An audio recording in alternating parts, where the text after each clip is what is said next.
Hai bro, ingat tak hari tu Yuko bagi tahu aku tentang melabur dalam saham dan berapa banyak kepulangan dia? Jadi aku rasa inilah yang selama ini aku cari. Tak ingat sangatlah. Tapi melabur saham ni mesti lagi berlipat ganda dari baki akaun kau. Aku masukkan yang dalam simpanan tu. Jadi boleh tak kau bagi tahu sikit pasal pasaran saham ini dan macam mana fungsi dia? Rasa-rasa ni mesti pelaburan baru kan? Sebenarnya, pelaburan saham ini lagi tua dari kau. Lagi tua, 100 tahun ada. Sebenarnya, pertukaran antara negara telah berlaku selama lebih dari 10,000 tahun. Tetapi, sebagai pertukaran saham pertama yang terkenal di dunia dalam sejarah moden bermula dengan syarikat India Timur Belanda. Pernah tak kau dengar? Yang dalam Pirate of Caribbean rasa aku tengok. Kaya juga kan ni orang tu? Bukan watak jahat macam hantu Lanon tu, tapi syarikat India Timur Belanda.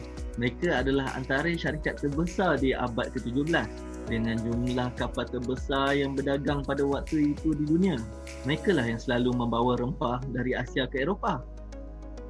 Jadi bukan hantu lanun tu lah. Gurau je. Tapi menarik je bagaimana globalisasi telah berkembang kerana mereka ni. Bercakap mengenai globalisasi, cuba bayangkan betapa besar saiz operasi mereka. Ada beratus kapal dan beribu anak kapal. Pelayaran mereka mesti mahal dan mesti ada seorang yang akan membayarnya. Jadi, siapa yang membayar? Mesti ada banyak gila duit kan? Siapa agaknya ya? Saya rasa mestilah Nun. Bukan, ada operasi mereka ini dibiaya oleh para raja yang ingin barang-barang menarik dan sanggup membayar mereka. Tetapi syarikat Hindia Timur Belanda ini terlalu besar untuk mana-mana raja, dan apa yang telah mereka lakukan adalah beralih kepada warga negara swasta di mana mereka menawarkan pelaburan individu untuk membiayai perjalanan tersebut. Sebagai pertukaran, mereka mendapat sebahagian keuntungan kapal tersebut. Dengan menawar perkhidmatan ini secara tiba-tiba, mereka dengan cepat meningkatkan saiz dan operasi dengan menjadikan diri mereka dan pelabur mereka sangat kaya. Kejap, hampir terlupa kita nak bincang mengenai pasaran saham. Mula-mula. Jadi mereka mula mendapat keuntungan dari siapa yang ingin mencari keuntungan lebih, tetapi tidak berminat untuk berlayar di laut, betul?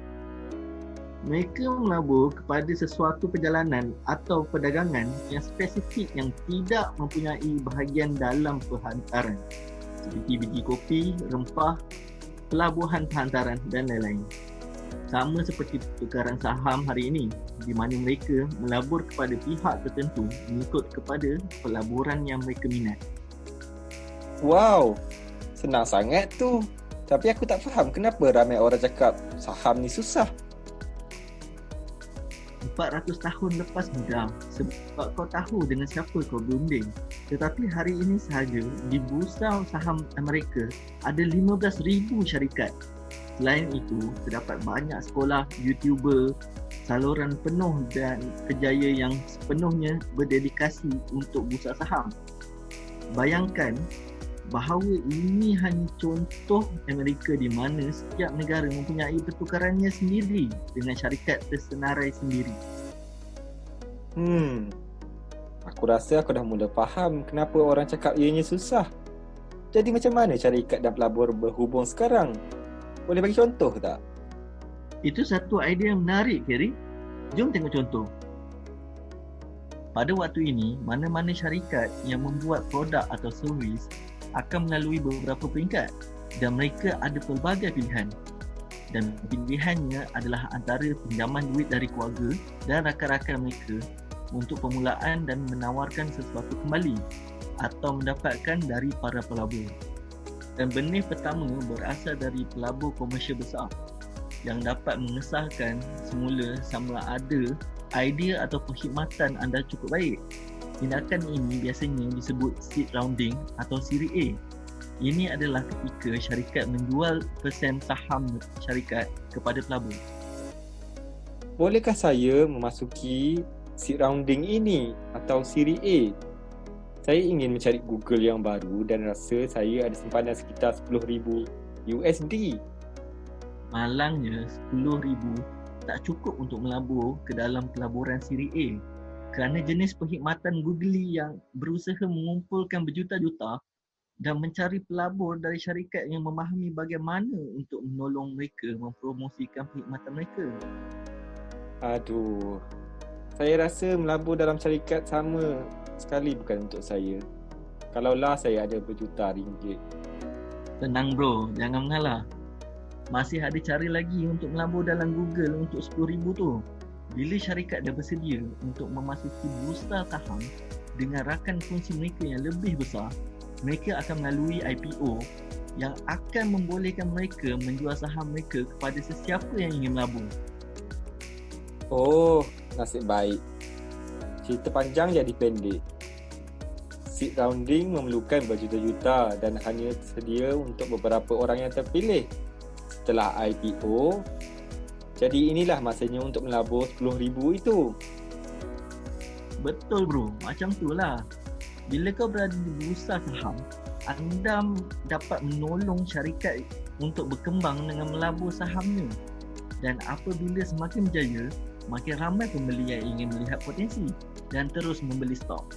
Oleh kerana permintaan untuk saham tersebut meningkat, begitu juga dengan harga mereka.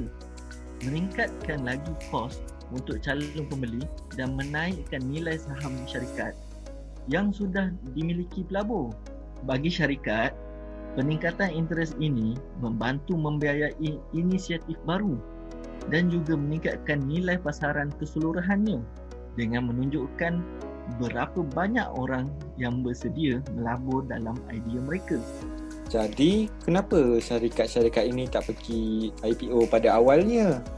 Dia boleh menambah duit dan meningkatkan pasaran, selepas itu boleh mencari pelabur persendirian. Terdapat banyak proses hari ini. Ini bukan waktunya dari 400 tahun yang lalu di mana mana-mana syarikat dapat menjual saham di kedai biji kopi. Hari ini, anda perlu mematuhi peraturan pemerintah.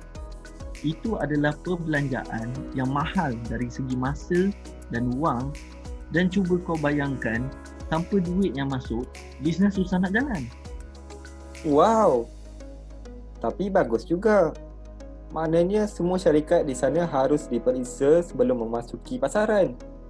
Dan kau tidak akan hilang duit kan? Setelah melakukan pengumpulan dana dan pergi ke IPO, para pelabur yang telah melabur pada awalnya ingin mengeluarkan wang mereka walaupun mereka mahu melalui peraturan pemerintah. Ia tidak dapat menghentikan pembuangan saham.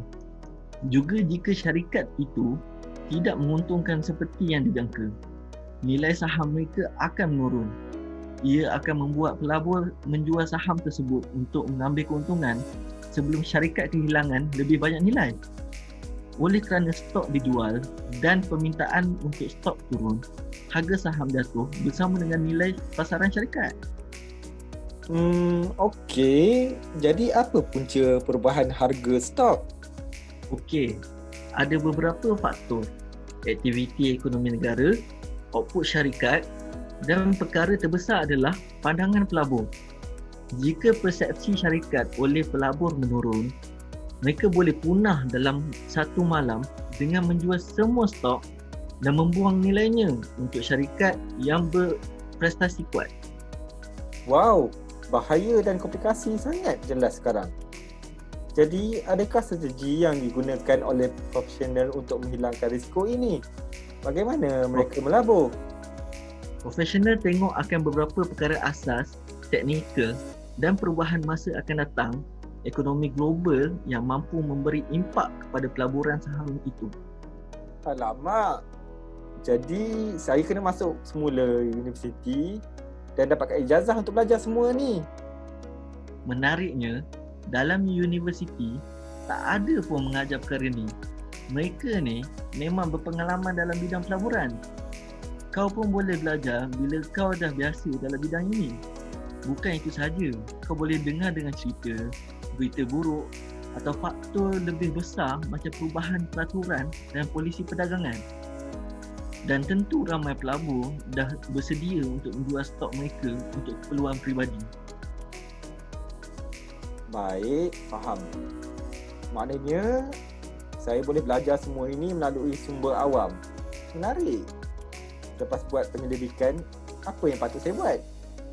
Kau boleh minta pendapat pakar yang sentiasa membantu dalam usaha meningkatkan peluang mereka untuk berjaya dalam sistem yang sangat tidak dapat diramalkan ini untuk mempromosikannya. Berhati-hati dengan jutawan buatan sendiri yang mempromosikan video melalui Instagram yang duduk dalam Rolls Royce. Besar kemungkinan penipuan. Tetapi pasaran saham bukan hanya untuk orang kaya dan berkuasa. Dengan adanya internet, pelabur setiap hari dapat membeli saham dengan banyak cara yang sama seperti yang dilakukan oleh pelabur besar. Dan apabila semakin banyak orang mendidik diri mereka tentang sistem yang kompleks ini, mereka juga dapat memperdagangkan saham, menyokong perniagaan yang mereka percayai dan mencapai tujuan kewangan mereka. Langkah pertama adalah melabur. Terima kasih kerana menonton video Kreatif Konsep. Tolong kami dengan like, share dan subscribe channel kami untuk kami membuat lebih banyak lagi video menarik dan lihat bagaimana kisah financial freedom saya akan pergi. Terima kasih.